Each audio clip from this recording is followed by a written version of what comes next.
पूरे वर्ष में एक दिन ऐसा आता है, मकर राशि में सूर्य प्रवेश करता है तो उसे मकर संक्रांति कहते हैं। हमारा ध्यान दीजिएगा, पूरे वर्ष में एक दिन मकर संक्रांति। हमारे हिंदू धर्म में ये दिन है, हमारे हिंदू धर्म में जो ये दिन है। अच्छा, कई लोग कहते हैं कि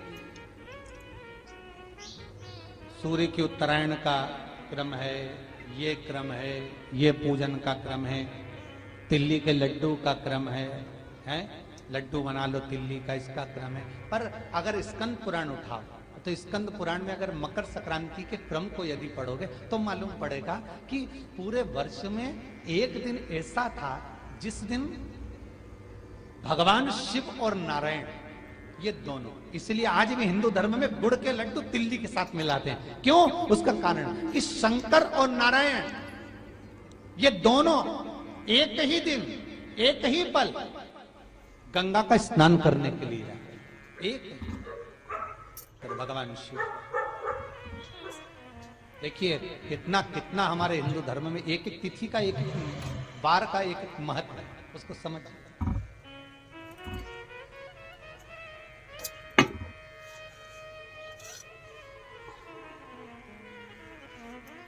माता लक्ष्मी, भगवान नारायण और भगवान शिव को स्नान के लिए गुप्त रूप से झांकती है।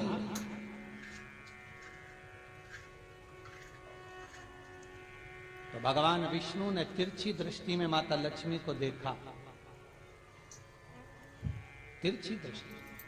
तो माता लक्ष्मी को देखकर भगवान विष्णु शिव जी को देखे तो शंकर भगवान ने कहा, नारायण हमने देख लिया, महारानी लक्ष्मी झांक रही है, हमने वर दे दिया कि लक्ष्मी का एक नाम गुप्त लक्ष्मी रहेगा, ये छुपी रहेगी। और आज मकर संक्रांति के दिन नारायण और शिव का दर्शन इस लक्ष्मी ने करा है।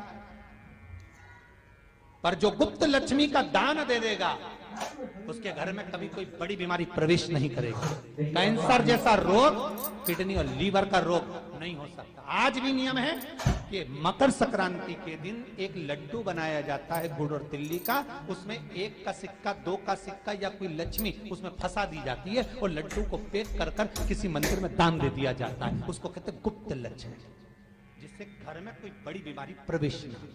वो केवल मकर संक्रांति को ही। मकर संक्रांति का जो दिवस है वो कोई साधारण नहीं। आप लोग दान करते हो मकर संक्रांति पे? कितनी चीजें दान करते हो? मकर संक्रांति का जो दिवस है वो कोई साधारण नहीं। आप लोग दान करते हो मकर संक्रांति पे? कितनी चीजें दान करते हो? और सुहागन माताओं को देते हो ना? क्या देते, कितने देते हो? 13, 14 कितने हैं? 14। कौन से पुराण में लिखा है कि 14 चीज देना चाहिए? अरे बोलते जाओ जरा जल्दी जल्दी, बड़ी मुश्किल से तो पकड़ाई में आते हो तुम शिवरी नारायण वालों। 14 चीजें दान देना है। किस पुराण में लिखा है? कोई तुमसे पूछ सकता है तो महाराज आप कह सकते हो अग्नि पुराण में वर्णन आता है। कौन से पुराण में लिखा है? अग्नि पुराण में लिखा। देवऋषि नारद भगवान विष्णु के पास जाकर पूछते हैं, नारायण कृपा करिए। भगवान विष्णु ने पूछा क्या बात है, बोलिए देवऋषि नारद क्या चाहते, चाहते क्या हो वो बताओ। महाराज हमें इतना सा बता दो, शिव जी के यहां जाते हैं तो पहले उनके द्वारपाल से पूछना पड़ता है अंदर जाने के लिए। ब्रह्मा जी के यहां जाते हैं तो ब्रह्मा जी के द्वारपाल से पूछना पड़ता है। इंद्र के यहां जाते हैं तो इंद्र के द्वारपाल से पूछना पड़ता है।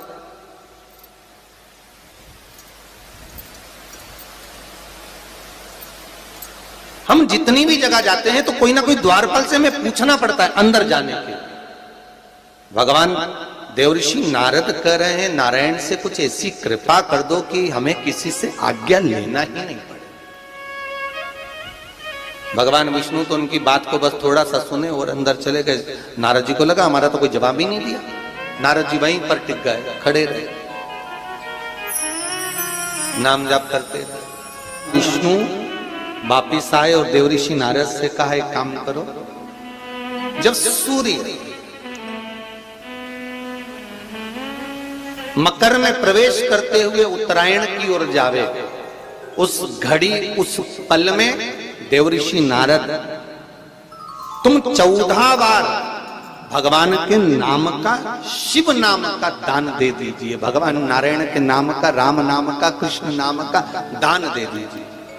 अब देखो यहां पर यह नहीं लिखा कि प्लास्टिक का डब्बा दो, समझ लेना जी हो अच्छे से, कि लोगों ने